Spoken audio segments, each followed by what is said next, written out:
Hey, Dan with 3D Auto Repair. Today we're looking at a 2014 Ram Promaster van. It's a new style service van that a lot of companies are switching over to. The customer came in and noticed that the vehicle was getting some significant rattling in the front.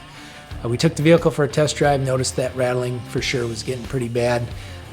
Based on our experience, we knew that the front struts were getting wore out, and that's what was causing the rattling.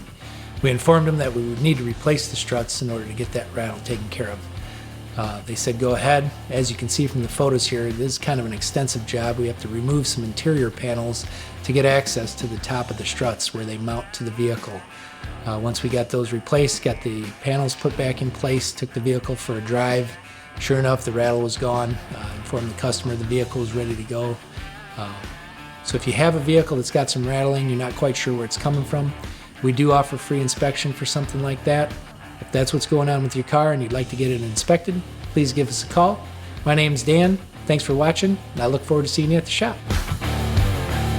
Thanks for watching the video. Please share the video so other people in your situation can get the information.